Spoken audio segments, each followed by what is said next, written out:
जय हिंद साथियों, मैं हूं आपका दोस्त पुष्पेंद्र सिंह फ्रॉम परीक्षा दृष्टि, परीक्षाओं पर पैनी नजर। दोस्तों, आज का जो वीडियो है, आप लोगों ने थंबनेल देख ही लिया होगा कि यूपी पीसीएस के जो एग्जाम कैलेंडर था वो तो पहले आ चुका था, लेकिन हम लोग बस इस इंतजार में थे कि कहीं फिर से एग्जाम कैलेंडर की डेट ना चेंज हो जाए।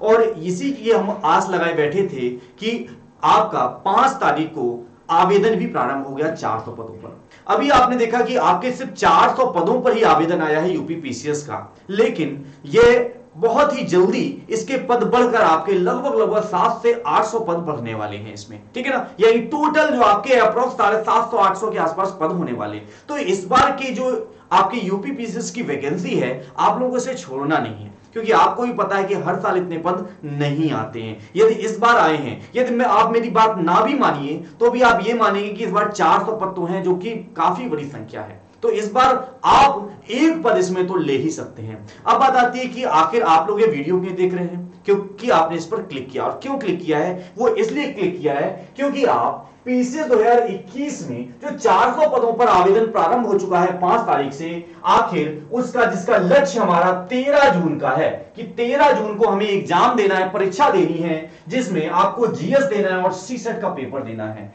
तो क्या इसके लिए 4 महीने पर्याप्त हैं? आपके पास सिर्फ 4 महीने हैं, यानी आज के दिन से मैं बताऊं तो हमारे पास केवल और केवल 128 दिन शेष हैं। 128 दिन ही शेष है, हमारे पास बहुत ज्यादा समय नहीं है, यानी कि 4 महीने 8 दिन, इससे ज्यादा हमारे पास पर्याप्त समय नहीं है। तो क्या इन 4 महीनों में हमारी तैयारी हो सकती है या नहीं हो सकती है? तो मैं कहूंगा जी हो सकती है। यदि आप तल्लीनता से, एक सटीक रणनीति से यदि आप तैयारी करते हैं तो यह संभव है। तो आखिर आप लोगों ने इस वीडियो को यदि क्लिक किया है देखने के लिए, तो आप यह भी जानना चाहेंगे कि आखिर इसका पाठ्यक्रम क्या है, हमें कौन कौन सी पुस्तकें पढ़नी है, और इन 4 महीनों में परीक्षा को क्वालिफाई करने के लिए हमारी रणनीति कैसी होनी चाहिए और किस तरह की होनी चाहिए। शुरुआत करने से पहले मैं आप लोगों से एक रिक्वेस्ट करना चाहूंगा कि यदि आपको ये वीडियो अच्छी लगे तो इसे लाइक जरूर कर दीजिएगा, अपने दोस्तों के साथ शेयर कर दीजिएगा। और जिनको इसकी जानकारी नहीं है, बहुत से बच्चे नहीं जानते, पीसीएस की फॉर्म डाल देते हैं, तैयारी करना प्रारंभ करते, लेकिन एक सटीक रणनीति उनको पता नहीं होती किस पुस्तक से पढ़ें। बहुत से बच्चे तो आज भी पीसीएस का एग्जाम देने के लिए ल्यूसेंट उठा के रखते रहते हैं, लेकिन आपको भी पता है कि आज का वो जमाना नहीं है। हाँ, 10 साल 15 साल पहले पीसीएस का एग्जाम होता था, तब मानते थे कि ल्यूसेंट आप उठाइए तो आपका पेपर हो जाएगा प्री एग्जाम, लेकिन आज जो है समय नहीं है। आज परीक्षा का पैटर्न लगातार बदल रहा है। प्रतिवर्ष आप प्रश्नों के लेवल को देख रहे हैं, स्तर को देख रहे हैं, वो बदलता जा रहा है, बदलता जा रहा है, बदलता ही जा रहा है। तो आखिर इस पैटर्न को यदि आप नहीं पकड़ेंगे तो आप इस परीक्षा को क्वालिफाई नहीं कर पाएंगे। तो आइए हम इस वीडियो को स्टार्ट करते हैं। वीडियो को स्टार्ट करने से पहले सबसे पहले मैं एक बात आपको बता देना चाहता हूं कि इस परीक्षा की पूरी संपूर्ण तैयारी करने के लिए जो हमारी टीम है, इस टीम ने एक प्लान बनाया, एक रणनीति बनाई है। जिस रणनीति के बारे में आज बताने वाला हूं, उसमें आप लोगों की आखिर इस पूरे परीक्षा की जो तैयारी है, उस तैयारी को कैसे करना है। इस परीक्षा के लिए जो संपूर्ण कोर्स होगा, जीएस का संपूर्ण कोर्स होगा, जो नोट्स होंगे और जो आपके आवश्यक टेस्ट सीरीज होंगे, इसके लिए कंप्लीट नया बैच भी आपका प्रारंभ हो चुका है। उससे जुड़ने के लिए आपको करना क्या है कि यूपीएस प्री एंट्री लिखकर आपको कहां भेजना है, 7844999766, उसके बाद 9369470010 पर व्हाट्सएप आपको कर देना है। इससे ज्यादा कुछ भी नहीं करना है, ठीक है ना। ये एक इंफॉर्मेशन थी संस्था की ओर से जो मैंने आपको दे दी है, ठीक है ना। अब हम लोग वीडियो पे आते हैं। देखिए, सबसे पहले बात आती है एग्जाम पैटर्न की कि यदि हम परीक्षा की तैयारी करने जा रहे हैं, कोई भी परीक्षा हो, तो हमें सबसे पहले जानना होता है कि आखिर उसका एग्जाम पैटर्न क्या है। तो देखिए, एग्जाम पैटर्न की बात करें तो जो हमारा पीसीएस का एग्जाम है, यह 2 भागों में आपका बटा होता है, जिसमें पहले भाग को आप लोग बोलते हैं पेपर 1। क्या बोलते हैं? पेपर 1 बोलते हैं। और दूसरे वाले को आप बोलते हैं पेपर 2। कि जब हमको प्री एग्जाम, मैं सिर्फ प्री एग्जाम की बात कर रहा हूं, ठीक है ना, केवल और केवल आपके प्री एग्जाम की मैं अभी बात कर रहा हूं कि अभी हमें सिर्फ और सिर्फ प्री पर ध्यान देना है।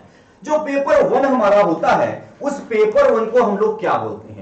उस पेपर 1 को हम जनरल स्टडी यानी जीएस का पेपर बोलते हैं। कि जो हमारा पहला पेपर होता है वो जीएस का होता है, और जो हमारा दूसरा पेपर होता है वो हमारा सी सेट का होता है, यानी कॉमन एप्टीट्यूड टेस्ट जो आपका होता है, इसका आपका एग्जाम होता है। 2 पेपर आपको देने होते हैं। अब बात आती है कि सर, जो पहला पेपर हमारा होता है, इस पहले पेपर में हमें कितने प्रश्न आते हैं, कितने समय के लिए हमें मिलता है, और हमें इसमें कितने एग्जाम मतलब क्वालिफाई करने के लिए हमें कितने प्रश्न हल कर लेने हैं, उनके तरीके क्या होते हैं, उनके पैटर्न क्या होते हैं, किस किस सब्जेक्ट से पूछे जाते हैं। तो सबसे पहले ये बात जान लीजिए कि जो जीएस है, इस जीएस से आपके केवल 150 प्रश्न ही पूछे जाते हैं, केवल 150 प्रश्न पूछे जाते हैं। वहीं अगर मैं सीसेट की बात कर लूं तो सीसेट में आपके केवल 100 प्रश्न ही पूछे जाते हैं, ठीक है ना। अब दूसरी बात, अब हमें ध्यान देना होता है कि प्री में यदि हमको 2 एग्जाम देने हैं तो हमें एक बात और यहां पे याद रखनी है,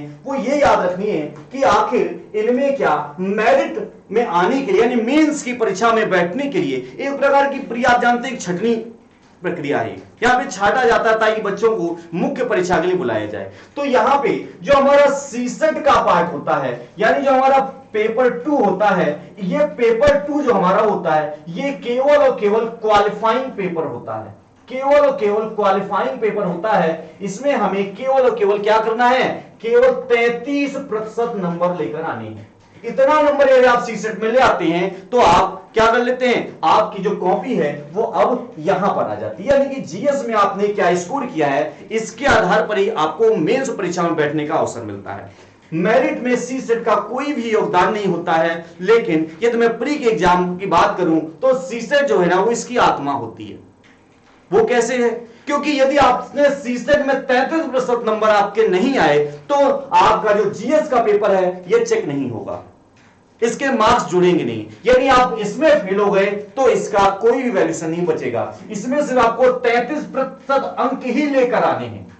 दूसरी बात क्या है, दूसरी बात जो यहां पर है वो ये है कि सर जो 150 प्रश्न होते हैं इनके अंक कितने होते हैं, तो बेटा ये 200 अंक के होते हैं, ठीक है ना, यानी 200 नंबर का हमारा पूरा पेपर होता है। सेम यहां पर बात की जाए तो यहां पर भी हमारा 200 नंबर का ही हमारा पेपर होता है, ठीक है ना।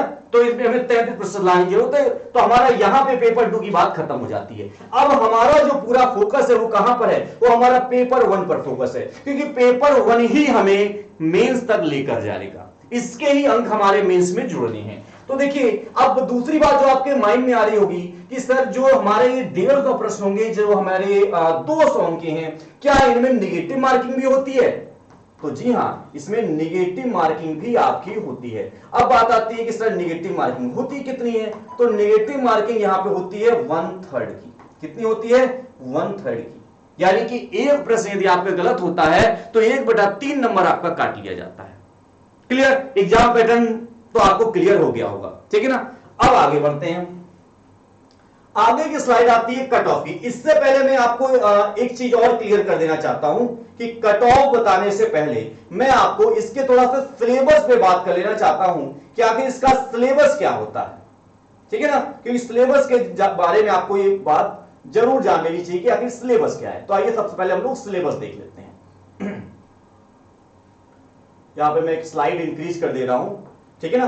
तो यहां पे हम लोग बात कर लेते हैं सिलेबस की कि हमारा सिलेबस क्या होता है। तो सबसे पहले मैं आपके सिलेबस की बात करता हूं पेपर 1 की, कि जो हमारा पेपर 1 है तो मोटे मोटे तौर पे मैं आपको बता देता हूं, इसके अलावा मैं आपको एक पीडीएफ भेज दूंगा कि हमें इसमें पेपर 1 जो हमारा होता है, जीएस का पेपर जो होता है, इस जीएस के पेपर में हमें कौन कौन से सब्जेक्ट पढ़ने होते हैं। बाकी तो आपको पता है कि आपके पूरे कोर्स में जो बैच है वहां पे सारे अध्यापक आपको मिलकर पढ़ाएंगे ही। तो देखो यहाँ पे जो पहला सब्जेक्ट है उसको हम लेते हैं हिस्ट्री। हिस्ट्री में आपका क्या क्या पूछा जाता है, हिस्ट्री में आपका एंशिएंट हिस्ट्री भी पूछी जाती है, मेडिवल भी पूछी जाती है और मॉडर्न भी पूछी जाती है। यदि ये कहेंगे सब सर फोकस किस पे करना है, तो फोकस आपके मॉडर्न पे ज्यादा करना है, वहां से ज्यादा प्रश्न पूछे जाते हैं अक्सर, ठीक है ना। अब दूसरी बात आती है, तो हमारा दूसरा सब्जेक्ट है ज्योग्राफी का। हमसे ज्योग्राफी भी पूछी जाती है। ज्योग्राफी कौन कौन सी पूछी जाती है, तो इंडियन भी पूछी जाती है और वर्ल्ड भी पूछी जाती है। इसके बाद हमसे पूछा जाता है एनवायरमेंट, ठीक है ना, पर्यावरण से भी आपके प्रश्न पूछे जाते हैं। एनवायरमेंट के बाद जो पूछा जाता है वो हमारा साइंस पूछा जाता है। अब ध्यान देना कि जो साइंस है हमारा, इस साइंस में आपका बायो यानी बायोलॉजी, आपका फिजिक्स और आपका केमिस्ट्री और साथ में आपकी टेक्नोलॉजी से भी संबंधित प्रश्न पूछे जाते हैं, ठीक है ना। अब और क्या क्या पूछा जाता है, अब साथ में इसमें आपके इकोनॉमिक्स से भी प्रश्न पूछे जाते हैं, ठीक है ना। तो आपको इकोनॉमी के भी प्रश्न सॉल्व करने हैं, उनको हल करने और उनके बारे में पढ़ना भी है। लास्ट जो हमारा बचता है वो बचता है हमारा करंट अफेयर, ठीक है ना, करंट अफेयर। अब बात आती है एक सब्जेक्ट की जो मैंने आपको यहां पे बताया नहीं है, वो भी काफी महत्वपूर्ण है और जिसको आप लोग बोलते हैं यूपी स्पेशल। लेकिन बेटा यूपी स्पेशल की यदि बात करें तो बहुत अच्छी स्थिति नहीं रही है। कुछ पिछले कुछ वर्षों में देखा जाए तो इसकी बहुत दयनीय स्थिति हो गई है, ठीक है ना। कभी कभी एग्जाम में बिल्कुल नहीं पूछा जाता है और कभी कभी 1 या 2 क्वेश्चन पूछ लिए जाते हैं। तो यहां पे हमें फोकस तो करना है, लेकिन बहुत ज्यादा फोकस नहीं करना है, क्योंकि आपका स्कोर जो होना है वो स्कोर इस पोर्शन से होना है। इस पोर्शन से आपकी हाईएस्ट स्कोरिंग होनी है, ना कि सिर्फ इससे, ठीक है ना। साथ में आपके जैसे करंट अफेयर में आ जाती है, जैसे आपकी योजनाएं हैं, स्पोर्ट्स वगैरह हैं, तो ये सारी चीजें, बुक्स वगैरह हैं, तो मिसलेनियस में बोला जाता है, लेकिन ये सारी चीजें आपकी करंट अफेयर्स में ही समाहित हो जाती हैं, ठीक है ना। चलिए अब आगे बढ़ते हैं। आगे बात आती है कि सर हमको सिलेबस तो पता चल गया, और कुछ बच्चे कह रहे हैं सर इतना बता दिए तो फिर आप सीसेट का भी सिलेबस बता दीजिए कि सर सीसेट में क्या पूछा था सर, 33 नंबर तो उसमें लाना ही लाना है, तो थोड़ा सा उसको भी पढ़ लेंगे, क्योंकि ये क्या है, जैसे संविधान की आत्मा होती है ना प्रस्तावना, उसी तरह आपके यूपी पीसीएस प्री एग्जाम की आत्मा है सीसेट, ठीक है। तो सीसेट में क्या क्या पूछा जाता है वो देख लो। देखो सीसेट में आपका पहला जो सब्जेक्ट है वो आता है कॉम्प्रिहेंशन का, यानी एक पैसेज आपसे पूछा जाता है, ठीक है ना, पैसेज आपसे पूछा जाता है। तो आपको यहां पे कॉम्प्रिहेंशन की भी तैयारी कर लेनी है। साथ साथ इसके सिलेबस में आपसे क्या पूछा जाता है, इंटरपर्सनल स्किल्स से संबंधित प्रश्न पूछे जाते हैं, इंटरपर्सनल स्किल्स। अब आप कहेंगे सर ये क्या होता है, हा? ये क्या होता है, तो अंतरवैयक्तिक क्षमताएं जो होती है ना, या अंतरवैयक्तिक जो कौशल होते हैं, स्किल मतलब कौशल होता है, तो उससे संबंधित आपके प्रश्न पूछे जाते हैं। और क्या क्या आता है इसमें, तो और इसमें आपकी रीजनिंग आ जाती है। क्या आती है इसमें, इसमें आपकी रीजनिंग आती है। और क्या आता है इसमें, इसमें बेटा मैथ्स भी आती है, ठीक है ना, वही 10th स्टैंडर्ड की। उसके बाद क्या आता है, इसमें बेटा हिंदी भी पूछी जाती है। और क्या आता है सर, इसमें इंग्लिश भी पूछा जाता है, ठीक है ना, जनरल इंग्लिश और जनरल हिंदी भी इसमें आपसे पूछ लिया जाता है। क्लियर। रीजनिंग में ही आपके सिलेबस में जब आप इसके जाओगे तो रीजनिंग में एनालिटिकल रीजनिंग और डिसीजन मेकिंग, ये 2 पार्ट करके बताए गए हैं कि आपसे रीजनिंग एनालिटिकल भी पूछ ली जाती है और आपसे डिसीजन मेकिंग के भी प्रश्न पूछ लिए जाते हैं। और डिसीजन मेकिंग के रीजनिंग के छोड़ के एक अलग से भी कुछ प्रश्न आपसे पूछ लिए जाते हैं। जैसे कहा गया कि यदि आप एक अधिकारी हैं और आपके सामने एक प्रश्न डाल दिया कि आप रास्ते से जा रहे हैं, आपको एक पर्स पड़ा हुआ मिल जाता है, तो आप क्या करेंगे, उसको उठाकर रख लेंगे, या आपके जो नजदीकी पुलिस स्टेशन होगा उसको दे देंगे, या किसी हवलदार को पकड़ा देंगे, या किसी भिखारी को दे देंगे। तो बहुत सारे ऐसे कंडीशंस लगा के आपसे प्रश्न पूछ लिए जाते हैं, ठीक है ना, वहां पे आपको डिसीजंस लेने होते हैं। अब आती है बात यहां पे कि सर हमें कितने प्रश्न हल करने होते हैं, इसकी कट ऑफ कितनी जाती है। क्योंकि सबसे पहला बात, आप लोग तैयारी तो बाद में शुरू करते हो, किसी परीक्षा की कट ऑफ पहले ढूंढते हो, सर कट ऑफ बता दो, कट ऑफ बता दो। देखिए कट ऑफ की बात करें तो अभी हाल ही के कुछ ईयर्स की बात कर लें तो जो कट ऑफ गई है वो हमेशा 90 से 97 नंबर के बीच चली गई है। सॉरी मैं नंबर बोल रहा हूं, 90 से 97 प्रश्न के बीच गई है।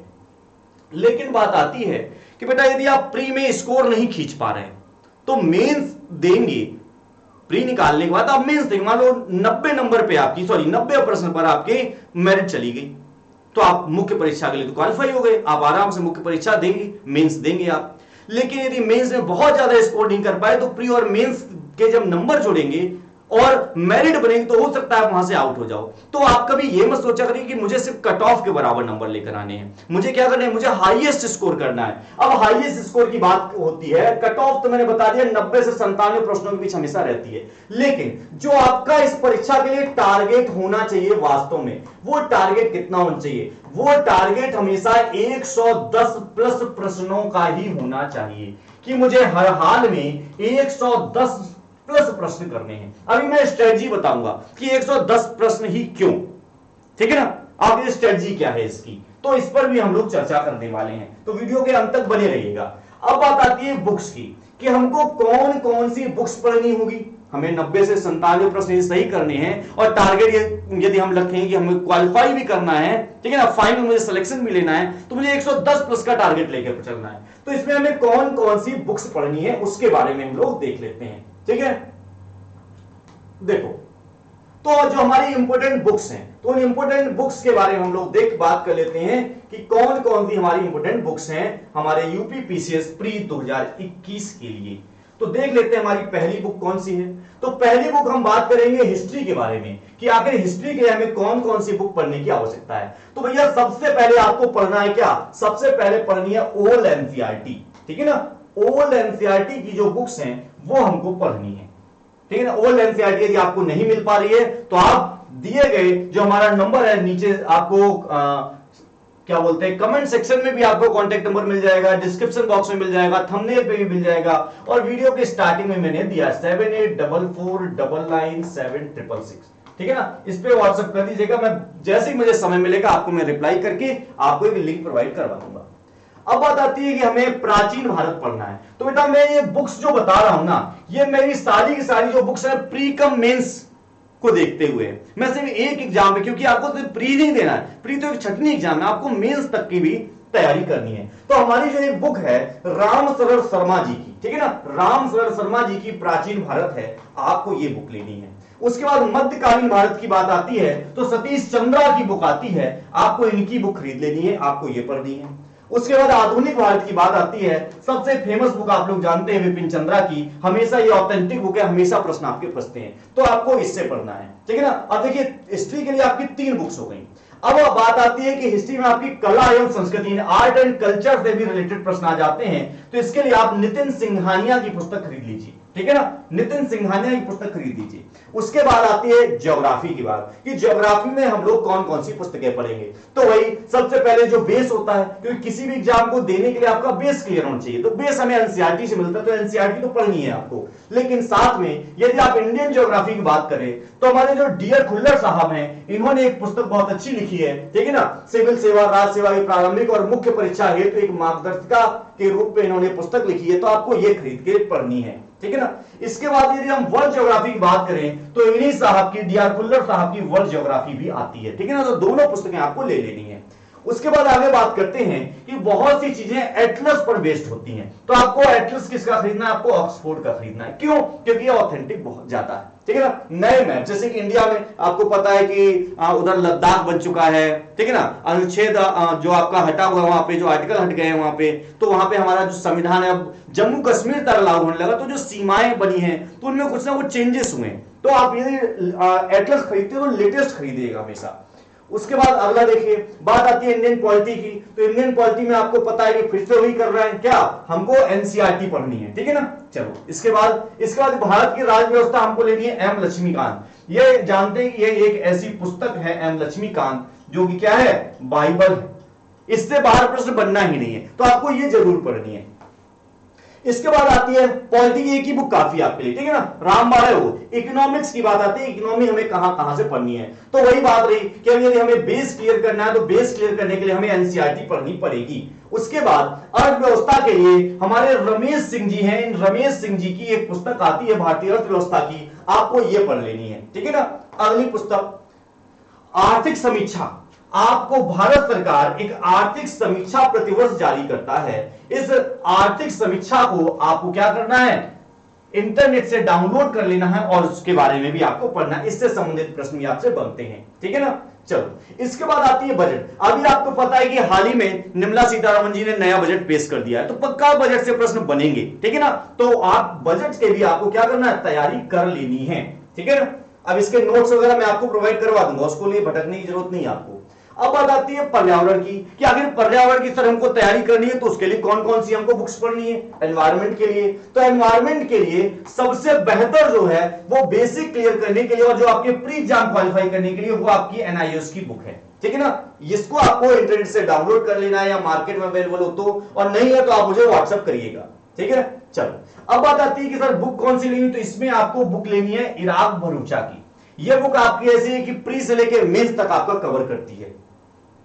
अब बात आती है हमारे सबसे फेवरेट सब्जेक्ट साइंस की कि सर हमको साइंस में कौन कौन सी बुक पढ़नी है।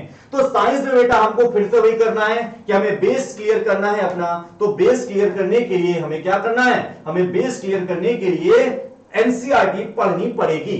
तो और इसके बाद स्पेक्ट्रम, आप लोग हो सकता है बहुत से जो पुराने बच्चे उन सबके पास स्पेक्ट्रम हो, लेकिन नए बच्चे ना जानते हो, तो स्पेक्ट्रम आप जरूर खरीद लीजिएगा। विज्ञान प्रदों की काफी अच्छी बुक है, काफी अच्छे टॉपिक्स आपको इसमें मिल जाते हैं। चलिए, इसके बाद आता है हमारा सबसे अच्छा टॉपिक। आपको पता है कि अभी जो लेटेस्ट आपका पिछले वर्ष 2020 में एग्जाम हुआ था, उसमें करंट की महत्वपूर्ण भूमिका थी।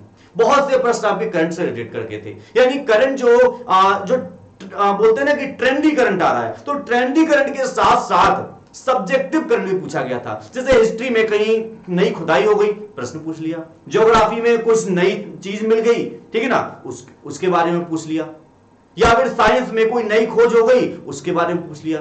तो इस तरह के भी आपके करंट पूछे गए, सब्जेक्ट पर आधारित भी करंट आपसे पूछे गए। अब करंट बात आती है कहां से पढ़ना है, तो बेटा देखो, करंट आप डेली न्यूज़पेपर पढ़ लो, ठीक है ना, वो भी कौन सा, अच्छे लेवल का, ठीक है ना। जैसे यदि आप अंग्रेजी भाषी हैं तो आप द हिंदू पढ़ लो, हिंदी भाषी हैं तो आप राष्ट्रीय जागरण पढ़ लो, ठीक है ना। लोकल वाले पेपर मत पढ़ना, लोकल वाले में पता क्या मिलेगा, एक बंदा घर से निकला, 2 लाख उसके चोरी हुए, ठीक है ना, आज इसका मर्डर हो गया, आज फलाने का रेप हो गया, आज ये हो गया, आज वो हो गया, इसके अलावा आपको न्यूज नहीं मिलेगी। लेकिन जब राष्ट्रीय जागरण लेंगे तो वहां पे आपको राष्ट्र के बारे में पढ़ने को मिलेगा, लोकल खबर नहीं मिलेगी। इसलिए हमेशा न्यूज़पेपर पढ़ना है तो राष्ट्रीय पढ़ना है, ठीक है ना, वो चाहे जो भी आपका समय लो। अब बात आती है प्रैक्टिस की, तो प्रैक्टिस के लिए परीक्षा दृष्टि हर साल आपको पीसीएस के एग्जाम से पहले आपको एक बुक देती है, जो आपके सिर्फ प्रैक्टिस पर आधारित है, और साथ में आपको इसमें फैक्ट बेस्ड भी चीजें दी जाती हैं, ठीक है ना। जैसे ये बात की आपको 2020 में दी गई थी, उसी तरह से आपको इस वर्ष भी मिलेगी। चलिए, अगली बात आती है कि हमको योजनाएं पढ़नी है, तो भैया योजना भारत सरकार आपको देती है, प्रति महीने आपको दे देती है, तो वो आपको भी खरीद के पढ़ लेनी है, ठीक है ना। उसके बाद कुरुक्षेत्र, आप कुरुक्षेत्र को भी प्रेफर कर सकते हैं। अब बात आती है कि सर ऐसी क्या महत्वपूर्ण कुछ वेबसाइट्स भी हैं जहां से हम कुछ तैयारी कर सकते हैं, हमें एग्जाम से रिलेटेड कुछ कंटेंट मिल सकता है। जी हाँ, मिल सकता है। वो कौन कौन सी आपकी वेबसाइट है, तो पहली वेबसाइट है आपकी newsonair.com, नोट कर लीजिएगा, newsonair.com, ठीक है ना। इसमें आपकी बहुत सी चीजें मिल जाती हैं, आप यहां से तैयारी कर सकते हैं। उसके बाद आपकी पीआईबी है, सब जानते हैं कि भारत सरकार की जितनी भी महत्वपूर्ण सूचनाएं होती हैं सबसे पहले पीआईबी पर ही प्रकाशित होती है, तो आपको यह भी देख लेनी, यहां से आपको करंट मिल जाएगा। अब बात आती है कि जैसे आपको ओल्ड एनसीईआरटी नहीं मिल पा रही है, तो आप इस पे व्हाट्सएप कर सकते हैं, जो मैं पहले बता चुका हूं। अब बात आती है एनालिसिस की, कि भाई हमने ये जान लिया कि एग्जाम पैटर्न क्या है, हमको क्या क्या पढ़ना है, हमने सिलेबस भी जान लिया, हमने ये भी जान लिया कि हमको कितने मार्क्स लेकर आने, टारगेट हमें क्या रखना है, ठीक है ना। हमने ये भी जान लिया कि हमने कौन कौन सी किताब पढ़नी है, कहां से पढ़नी है। अब एक चीज और आपको बताना चाहूंगा कि जो 4 महीने का टारगेट है हमारा, कितना, सिर्फ 4 महीने का, कि हमारे पास 120 दिन है, और 120 दिन में हमें ये टारगेट रखना है कि हमें पूरा सिलेबस कवर कर लेना, ताकि हमारा प्री एग्जाम क्वालिफाई हो जाए। जो बच्चे बहुत पहले से पढ़ रहे हैं वो तो उन सारी बुक्स को रिकमेंड कर सकती हूँ, कि मैंने सारी बुक्स जो बताई वो ऑथेंटिक बताई है, मैंने ल्यूसेंट को नहीं बताया। क्यों नहीं बताया, ल्यूसेंट ने बहुत सी गड़बड़ियां है, कभी कोई प्रश्न उससे आ जाए और आप कहें नहीं सर ऑथेंटिक बुक में ये था, तो मैं इसलिए ल्यूसेंट को नहीं बताया, ठीक है ना। अब बात आती है इन सभी की निचोड़ की, कि इतने कम समय में इतनी सारी पुस्तकें, क्योंकि कोई भी पुस्तक जो होती है उस पुस्तक का 40 से 50% ही परीक्षा लायक होता है, बाकी किस लिए होता है, आपके रिसर्च लायक होता है, आपके विद्वान बनने के लिए होता है। तो आपको ये डिसाइड करना है कि आपको वास्तव में विद्वान बनना है या परीक्षा में सेलेक्ट होना है, ठीक है ना। अब जो हमारे अध्यापक हैं, वो हमारे अध्यापक आपके लिए क्या करेंगे, हमारे अध्यापक आपके पिछले एनालिसिस को देखेंगे, पिछले वर्षों के जो प्रश्न पत्र है उनको देखेंगे, उसके आधार पर जो काम का कंटेंट है वो निकाल के सिर्फ आपको पढ़ाने वाले हैं, ठीक है ना। इसीलिए मैं आपको मैंने शुरुआत में बैच के बारे में बताया कि आप जुड़ना चाहते हो तो आप जुड़ सकते हैं, ठीक है ना। डेमो क्लासेस चल रही हैं, आप वहां से हमारे टीचर का जो पढ़ाने का तरीका है उसका आप आकलन कर सकते हैं कि वास्तव में प्री एग्जाम के लिए कुछ कंटेंट दे भी पा रहे हैं या फिर फर्जी है, ये आपके हाथ में, ठीक है ना। अब बात आती है देखिए एनालिसिस की, तो एनालिसिस में हम लोग देख लेते हैं कि कितने प्रश्न कहां से आते हैं, ठीक है ना। सबसे बड़ी चीज यही होती है, देखिए यहां पे जैसे इतिहास है, भूगोल है, विज्ञान है, राज्य व्यवस्था, अर्थव्यवस्था, पर्यावरण, करंट अफेयर, यूपी सिविल और आपके मिसलेनियस। इसी तरह से यहां पे मैंने 2014 से लिया है, 14, 15, 16, 17, 18, 19, 20। तो यहां पे यदि मैं देखूं और लास्ट में ये आपको ना दिख रहा हो तो यहां पे मैं लिख दूं, यहां पे 2021 है, ठीक है ना, 2021 है यहां पे लिखा गया कि 2021 में कितना आ सकता है। देखो जरा हिस्ट्री में 14 में 28, 15 में 21, फिर 22, फिर 23, फिर 24, फिर 21। इसका मतलब मिनिमम 21 गया, मैक्सिमम 28 गया, तो हम ये तो मान लें कि भाई इस बार भी आएगा तो 20 से 24 के बीच में प्रश्न आ जाएगा हिस्ट्री का। भूगोल की बात करें तो 24, 28, 31, 31, 28, 24, 27, 24 से नीचे नहीं गया, मैक्सिमम 31 तक गया है। यानी कि मैं मान लूं तो 24 से लेके 28 प्रश्न के बीच में तो आपके प्रश्न पूछे ही जा सकते हैं, ठीक है ना। इसके बाद यदि देखें विज्ञान की बात करें तो विज्ञान में देखें तो 10, फिर बढ़ गया 27, फिर बढ़ा 31, फिर कम हुआ 21, फिर कम हो गया 11, फिर बढ़ा 25, फिर कम हुआ 13। तो इसका मतलब है कि इस बार आपकी संभावना है कि जो आपके प्रश्न जाएंगे वो हो सकता है कि 13 से कुछ कम भी हो जाए, जैसे 11 पूछे गए। तो ये तो कंफर्म है कि 10 से लेकर 15 प्रश्न इस बार संभावना बन रही है साइंस की, ठीक है ना। राज्य व्यवस्था की बात करें तो 18, फिर 22, फिर 21, फिर 18, फिर 15, कम होता चला गया, फिर 20 बढ़ा, फिर 21 बढ़ा। तो इसका मतलब इस बार बढ़ सकता है, तो 15 से लेकर 22 प्रश्न तक आपका पूछा जा सकता है।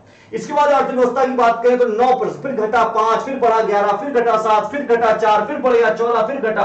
इसका मतलब कि इस बार भी आपके 4 से लेकर 7 प्रश्न तक पूछे जा सकते हैं। इसके बाद यदि मैं पर्यावरण की बात करूं तो पर्यावरण देखो 15, फिर घटा 13, फिर घट गया 18, फिर बढ़ गया, तो ये 8 था, फिर बढ़ा 15, फिर बढ़ा 20, फिर घटा 16, फिर घटा 7। तो ये घटने के बाद एक बार बढ़ भी रहा है। इसका मतलब 7 से लेकर 10 प्रश्न आपके पूछे जा सकते हैं। यहां पर करंट अफेयर की बात करें तो देखो 30 प्रश्न आए, फिर 21, फिर 21, फिर 20, घटते हुए चले गए यहां पे, ठीक है ना। 23 प्रश्न देखो, ये मैंने जो यहां पे लिए हैं, आप कहेंगे सर 2020 में 23 प्रश्न तुलना है करंट के, ज्यादा आए हैं। मैंने यहां पे सिर्फ ट्रेंडी करंट को लिया है, बाकी जो करंट सब्जेक्ट रिलेटेड है वो मैंने सब्जेक्ट में ही डाल दी है, ठीक है ना। इस तरह से इसका एनालिसिस मैंने किया है। तो यहां पे 23 करें तो यहां पे इस बार भी आपके 20 से लेके 30 प्रश्न तक आपके ट्रेंडी भी जा सकते हैं, ठीक है ना। इसके बाद यूपी स्पेशली बात करें तो हमेशा मैंने बताया दयनीय स्थिति रही है, 3, 1, 3, 1, 2018 पूछा नहीं गया, फिर 2, फिर 6। तो इस बार भी जो आपका बनेगा वो 2 से लेकर 4 प्रश्न ही बनेगा, इससे ज्यादा आपका नहीं पूछने वाला है। मिसलेनियस की बात कर ले तो 9 प्रश्न, 10 प्रश्न, 9 प्रश्न, 5 प्रश्न, 16 प्रश्न, 5 प्रश्न, 10। तो ये समझिए कि 5 से 10 के बीच ही रहना है, इससे ज्यादा आंकड़ा नहीं जाना है। अब बात आती है कि आखिर ऐसी रणनीति क्या होनी चाहिए जिससे कि हम इस परीक्षा में 110 प्लस अंक लेकर आ जाए। यदि नहीं आया तो क्या हो जाएगा, हम मेंस परीक्षा से हो सकता है बाहर हो जाएं, या मेंस हमको लिखने को मौका मिले, हम मेंस क्वालिफाई भी कर ले जाएं, लेकिन वहां पर यदि हम फाइनल मेरिट में आउट हो गए तो जो दुख होगा ना, वो उतना दुख नहीं होगा जो प्री एग्जाम ना निकाल पाने का दुख होगा। क्योंकि आप प्री निकालेंगे, मेंस निकालेंगे, फिर मेरिट से आउट हो गए तो बहुत दुख मिलता है। जो आउट हुआ हो ना उससे पूछेगा, ठीक है ना। और जो फिर उसके बाद यदि आपके रिटन एग्जाम में अच्छे मार्क्स है तो इंटरव्यू में कभी कभार यदि कम भी मिलता है ना तो भी फाइनल सिलेक्शन हो जाता है, ठीक है ना। तो देखो हमारी जो ट्रेंड एनालिसिस है, इस ट्रेंड एनालिसिस के बाद हमारे पास जो तरीका होना चाहिए वो तरीका क्या होना चाहिए। देखो जो हमारे पास 120 दिन है, कितने हैं, 120 दिन है। इस 120 दिन में यदि मैं ये कहूं कि आप पूरे के पूरे कितने 100 दिन में, 100 डेज में आप अपना क्या कवर करिए, आप अपना पहले कोर्स कवर कर लीजिए, ठीक है ना। कोर्स कवर कर लीजिए। जो आपके 20 दिन बचते हैं, इस 20 दिन में आपको क्या करना है, इस 20 दिन में केवल और केवल आपको रिवीजन करना है, और साथ में आपको क्या करना है, साथ में आपको टेस्ट सीरीज सॉल्व करनी है। यदि आप ये तरीका अपनाते हैं कि मुझे 100 दिन में पहले तो मुझे अपना कोर्स पढ़ना है, कि मैं कोर्स नहीं पढ़ूंगा तो मैं रिवाइज कैसे करूंगा। और यदि पूरा का पूरा 120 दिन आप लगा देंगे कोर्स खत्म करने, तो यार रिवाइज कब करोगे, भूल जाओगे यार। कितने भी बड़े विद्वान भूल जाते हैं, ठीक है ना। हर चीज याद नहीं आती है, रिवाइज करना ही पड़ता है। और टेस्ट सीरीज क्यों आवश्यक है, क्योंकि यदि आपको टेस्ट सीरीज आपने नहीं लगाया तो आपको समय की पाबंदी के बारे में पता नहीं होगा।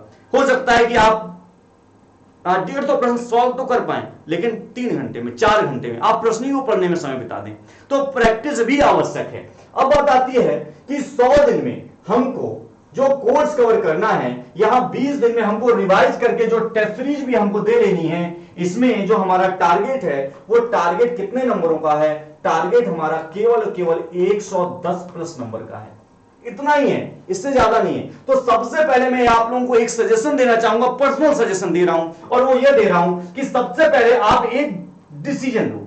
क्या लेना है आपको, एक डिसीजन लेना है, और ऐसा वैसा डिसीजन नहीं, बहुत स्ट्रिक्ट डिसीजन लेना है। और वो डिसीजन ये है कि मुझे कौन से 40 प्रश्न छोड़ देने हैं, मुझे कौन से 40 प्रश्न छोड़ देने हैं, यह डिसीजन आपको लेना है। क्योंकि हमको नंबर तो लगभग 110 ही चाहिए ना, हम 40 प्रश्न छोड़ने को तैयार हैं, बैठे हैं। तो जो भी आपका ऐसा पोर्शन लगता है, आप एनालिसिस देखिए प्रीवियस ईयर का, उठाइए प्रीवियस ईयर के 5-6 साल के पेपर उठाइए और उसमें देखिए कि कौन सा ऐसा पार्ट इससे प्रश्न भी आता है लेकिन यार मेरी इतनी हिम्मत नहीं है कि मैं उनको हल कर पाऊं।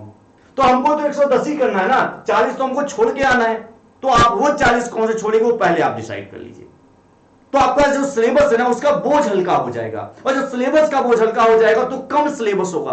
और जो बंदा पूरे सिलेबस को कवर करने में लगा रहेगा, और आप यदि कम समय में उस कम सिलेबस को करेंगे तो कम सिलेबस को आप ज्यादा कैप्चर कर पाएंगे कम समय में। तेन और साथ में आपको रिवीजन और प्रैक्टिस का टाइम तो मिल ही रहा है। तो ये आपके लिए गोल्डन अपॉर्चुनिटी हो जाएगी। ये एक स्ट्रेटजी होती है कि एक बंदा क्या कर रहा है। देखो जैसे कि सपोज दैट एक मैं एग्जांपल दे देता हूं कि एक बंदा क्या कर रहा है, इस पॉइंट ए से स्टार्ट कर रहा है और उसको कहां तक आना है, उसको यहां से लेके यहां तक पहुंचना है। तो एक लड़का क्या करता है, एक बंदा क्या करता है, बिल्कुल सही चलता है, ए से स्टार्ट करता है, यहां से जाता है, यहां खत्म कर देता है। और दूसरा क्या करता है, दूसरा ऐसे क्रॉस मारता है और क्रॉस मारने के बाद वो फिर से इस रास्ते पे चला आता है। क्या किया दूसरे वाले ने अपना टाइम जो था वो बचा लिया। कितना टाइम बचाया, ये वाला जो टाइम था ये उसने टाइम बचा लिया, और ये इतना सिलेबस भी उसने अपना छोड़ दिया। क्योंकि ये जो सिलेबस था ये 40 प्रश्नों का था, उसने 40 प्रश्नों के लिए जो एक लंबा चौड़ा सिलेबस था उसने वो छोड़ दिया। उसके पास क्या बचा, उसके पास डिस्टेंस भी कम बची, यानी उसके पास सिलेबस कम बचा, समय उतना ही है जितना बगल वाले के पास है, दूसरे वाले के पास है। तो इस चीज को आपको याद रखना है, ठीक है, ध्यान रखना। एक तरीका है, समझ रहे हैं। जैसे बोलते हैं ना कि अब कोई भी परीक्षा को पास करें तो उसके लिए स्मार्ट स्टडी की जरूरत है। आपको बहुत ज्यादा पढ़ने की जरूरत नहीं, आपको विद्वान नहीं बनना है। क्योंकि आपको सेलेक्ट होने के बाद आपको टीचिंग नहीं करनी है, आपको पढ़ाना नहीं है, बल्कि आपको प्रशासन देखना है, प्रशासन चलाना है। प्रशासन में हिस्ट्री ज्योग्राफी का कोई इतना रोल नहीं है कि वहां पे आपसे कोई पूछ लेगा भैया ये बताओ कि इस प्रश्न का उत्तर क्या होगा, वहां से प्रश्न का उत्तर नहीं ढूंढने वाले हैं आप, ठीक है ना। तो इस बात को याद रखिएगा। अब बात आती है कि सर 110 आप लेके कैसे आएंगे, ये तो बहुत बड़ी चीज है ना, लेके कैसे आएंगे। तो देखो जरा मैं पेन का कलर चेंज कर दूं ताकि आपको यहां पे चीजें दिखें क्लियर। देखो एक चीज, यहां पे मैं हिस्ट्री की बात कर रहा हूं 20 से 24 प्रश्न। तो यहां पे आप टारगेट करिए कि जो हिस्ट्री है थोड़ा सा बच्चों को आसान भी लगती है, रट्टा मारने में भी आसान है, और कहानियां होती है, कहानियों के तौर पे चीजें याद भी हो जाती हैं, ठीक है ना। तो यहां पर यदि मैं बात करूं हिस्ट्री की, तो हिस्ट्री में आपको क्या करना है, आपको यह टारगेट करना है कि हिस्ट्री में मैं कितने प्रश्न सही करूंगा। मेरा यह टारगेट होना चाहिए कि हिस्ट्री में लगभग 18 से 20 प्रश्न मैं सही कर लूं, क्योंकि हिस्ट्री आसान है, बहुत ज्यादा टफ नहीं है, ठीक है ना। उसके बाद 24 से 28 प्रश्न आपके ज्योग्राफी के आते हैं। यदि 24 प्रश्न आपके आ रहे हैं तो आपका इतना टारगेट होना चाहिए कि आप कितने प्रश्न सही कर लें। आप वहां पे ज्योग्राफी के कम से कम आपको 18 से 20 प्रश्न हल कर लेने, ठीक है ना। 18 से 20 प्रश्न आपको ज्योग्राफी कर लेने हैं। आप कितना रहा 24 से 28 तक रेशियो, हम नहीं कर पाएंगे उतना, छोड़ देंगे, 40 प्रश्न छोड़ना है हमको। साइंस की बात कर रहे हैं, देखो साइंस यदि इस बार 10 प्रश्न आया या 10 से 15 तक के बीच आ गया तो आपको कोशिश करनी है कि कम से कम आप साइंस में बहुत ज्यादा उड़ के नहीं तो आपको 7 से 8 प्रश्न तो हल कर ही लेने हैं, ठीक है ना। नॉर्मल इतना आपको करना ही पड़ेगा। और यदि हम राजव्यवस्था की बात करें, राजव्यवस्था आप जानते हो एक ही किताब है पॉलिटी की, उसे रट्टा मारो, प्रश्न बाहर नहीं जाना है। आपके पॉलिटी में जो प्रश्न इस बार संभावना बनने वाली है वो 15 से 22 प्रश्न बनने वाले हैं। यदि आप थोड़ा सा भी मेहनत कर लेंगे ना तो पॉलिटी में आप 15 का 15 लगा सकते हैं, ठीक है ना। तो मैं 15 से 18 प्रश्न मान लेता हूं, इतने तो आप आसानी से कर ही लेंगे, और इतना करना पड़ेगा क्योंकि सबसे कम सिलेबस पॉलिटी का है और सटीक है, समझ में आता है, ठीक है ना। तो यहां पे मैं 15 से 18 प्रश्न इसका भी मान लेता हूं कि इतना तो आप सही कर ही लेंगे। उसके बाद यदि मैं इकोनॉमी की बात करूं, देखो यार इकोनॉमी में क्या होता है कि करंट के भी क्वेश्चन कुछ पूछ ले जाते हैं और बहुत ही कम थ्योरी बेस्ड क्वेश्चन पूछ जाते हैं। 4 से 7 है तो मैं मान लेता हूं गृह की हालत में कुछ नहीं गृह की हालत में आप इकोनॉमी के 2 प्रश्न तो यार कर ही लोगे ना, हाँ इतना तो पढ़ ही सकते हो, और सर लोग पढ़ाएंगे आपको। उसके बाद पर्यावरण की बात कर रहे हैं, पर्यावरण में जहां पे 7 से 10 प्रश्न पूछे जा रहे हैं तो मैं आपसे ये कोशिश मानता हूं यदि 7 प्रश्न आते हैं तो आप लोगों 5 प्रश्न हल कर लें, ठीक है ना। एनवायरमेंट में नहीं जाना तो कम से कम 5 प्रश्न तो हल कर ही लें। उसके बाद ये आपको टारगेट फिक्स करना है। करंट अफेयर की बात करता हूं, करंट अफेयर में जहां 20 से 30 प्रश्न जा रहे हैं, आप 15% का टारगेट तो ले लेंगे, 15% का टारगेट ले लेंगे, नहीं बहुत ज्यादा ले पाएंगे तो करंट में आप 15% का टारगेट तो ले ही सकते हैं, ठीक है ना। अब बात आता है आपका यूपी स्पेशल। मैं मान लेता हूं हो सकता है यूपी स्पेशल एक आध प्रश्न आ जाए और हो सकता है ना भी आए, ठीक है ना। तो मैं गिरीश की हालत में ये मान लेता हूं यार आप यदि दो तीन क्वेश्चन आ गए तो यार यूपी इतना तो पढ़ लोगे, एक दो प्रश्न हल ही कर लोगे, हाँ नहीं ज्यादा तो मैं मान लेता हूं कि आप यूपी का एक प्रश्न तो मार ही लोगे, इतना तो कर ही लोगे ना। अब बचता है आपका क्या, मिसलेनियस का पार्ट। मिसलेनियस में आपके यदि 5 से 10 भी प्रश्न आ जा रहे हैं, जैसे पुरस्कार पूछ लिया गया, ठीक है ना, या बुक्स पूछ ली गई, या कुछ ये पूछ लिया गया कि ये संस्थान कहां स्थित है, यही पूछा जाता है आपसे। तो मैं 5 से 10 प्रश्न की बात कर रहा हूं, मान लो बेसिक में 5 भी आते हैं तो आप 2 प्रश्न तो वहां पे निकाल ही लोगे, इतना तो आप कर ही लोगे कि आप 2 प्रश्न हल कर लो, ठीक है ना।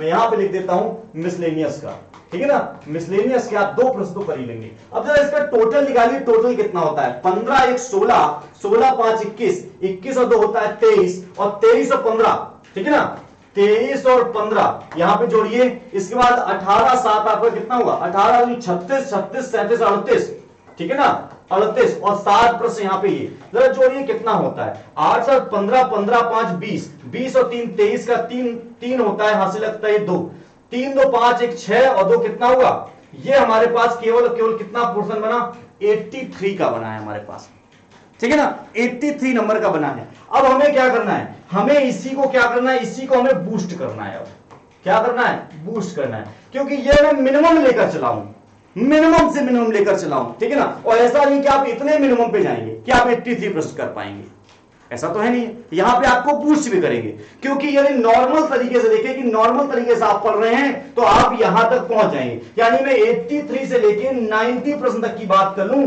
ठीक है ना, 7 प्रश्न का ऊपर नीचे मान सकते हैं कि मैक्सिमम यहां पे 20 प्रश्न लोगों लिए हैं, यहां पे 18 लिए हैं, यहां पे 8 लिए हैं, तो इस तरह से मैं एक आध प्रश्न और जोड़ दूं, आप 83 से 90 के बीच में वेरी कर जाएंगे। लेकिन यदि आप किसी अनुभवी अध्यापक से क्लासेस पढ़ेंगे, बहुत सारे सिलेबस को कम शब्दों में समझेंगे, सिर्फ वही चीजें पढ़ेंगे जो आपसे परीक्षा में रिलेटेड हैं, तो इसी स्कोर को आप कितना ले जाएंगे, इसी स्कोर को जो 90 तक आप पहुंच रहे हैं, इसी स्कोर को क्या करना है यार, 20 अंक तो ही बढ़ाना है, 20 अंक तो बढ़ाना है। तो एक अध्यापक जो अनुभवी होगा, जो इस आपके क्षेत्र में कई वर्षों से अध्ययनरत होगा, वो आपको पढ़ा रहा होगा, अध्यापन कार्य उसका चल रहा होगा, वो ट्रेंड देख रहा होगा, वह आपको 20 प्रश्न तो आपको दिला ही सकता है, ठीक ना। बाकी हम लोगों की जो टेस्ट सीरीज है उससे भी आपको काफी हेल्प मिलने वाली है, ठीक है ना। इसके बाद जो मुझे लगता है कि मैंने आपको सारी जानकारी इस वीडियो में दे दी है, यदि तब भी कोई चीज बचती है तो आप मुझे व्हाट्सएप करके या कॉल करके पूछ सकते हो कि सर आखिर, जैसे व्हाट्सएप का ये मैं नंबर दे रहा हूं आपको, यहां से आपको नंबर दिख रहा होगा, नंबर आप नोट कर सकते हैं, ठीक है ना। और फिर से मैं एक बार बता दूं कि हम लोगों का नया बैच भी प्रारंभ हो रहा है, यदि हमारे अध्यापकों के साथ आप जुड़ना चाहते हैं तो आप इस पर व्हाट्सएप कर दीजिएगा, ठीक है ना। पढ़ लीजिए पूरे अच्छे से, कोर्स है, नोट्स है, टेस्ट सीरीज है। यदि आप हमसे जुड़ते हैं तो यूपी पीसीएस प्री एंट्री लिख करके आपको भेजना है, और मैं आपको भरोसा दिलाता हूं कि आपका प्री एग्जाम रुकेगा नहीं, क्योंकि जब आप उनकी क्वालिटी देखेंगे ना तो खुद ही कहेंगे हाँ सर ये उस लेवल का पढ़ा रहे हैं, उस लेवल को हमको दे रहे हैं, कम समय में हमें उतनी चीजें प्रोवाइड कर देंगे, ठीक है ना। बाकी तो आप लोग जानते हैं कि भाई हर कोई अपनी चीजों को बेस्ट बताता, लेकिन मैं नहीं बताता। क्यों नहीं बताता, क्योंकि आप लोग मुझसे भी ज्यादा समझदार हैं। मैं अपने अध्यापक को देख रहा हूं, लेकिन आप 20 अध्यापकों को देख रहे हैं, ठीक है ना। तो ऐसा कुछ नहीं है, जो भी आपके समझ में आए, मेरा सिर्फ एक इंफॉर्मेशन वीडियो बनाना था मेरा उद्देश्य, कि मैं आपको कुछ चीजों के बारे में बता सकूं। और यदि फॉर्म, जैसे बहुत से बच्चों के इशू आते हैं, सर फॉर्म नहीं फिल हो पा रहा है, ये इशू हो रहा है, ये इशू हो रहा है, तो उसमें भी यदि आपको कोई समस्या है तो आप इस सेकंड वाले नंबर पे व्हाट्सएप कर दीजिएगा, ठीक है ना। कोई भी इशू होगा तो इस वाले नंबर पे व्हाट्सएप कर दिया तो आपके वो भी इशू सॉल्व हो जाएंगे। तो आशा करता हूं आपको वीडियो समझ में आ गई होगी, और यदि इंफॉर्मेशन आपको लगा हो कि हाँ आपके कुछ काम आई है तो प्लीज वीडियो को शेयर कर दीजिएगा, लाइक कर दीजिएगा। और आपको इसी तरह की वीडियोस कंटिन्यू मिलती रहे, क्लासेज की कंटिन्यू मिलती रहे, प्रैक्टिस क्लासेस कंटिन्यू मिलता रहे, तो आपको करना क्या है, चैनल को सब्सक्राइब कर लेना, नोटिफिकेशन बेल को भी क्लिक कर लेना है। और जितने भी पीडीएफ, जैसे आज की भी टोटल जो पीडीएफ है बुक्स वगैरह की पूरी जो स्ट्रेटजी वाली ये पूरी पीडीएफ है, ये पीडीएफ आपको चाहिए तो आपको टेलीग्राम चैनल ज्वाइन करना होगा, ठीक है ना। टेलीग्राम पे हम लोग सारी जो भी पीडीएफ होती है पोस्ट कर देते हैं। तो चलिए, धन्यवाद आज के लिए।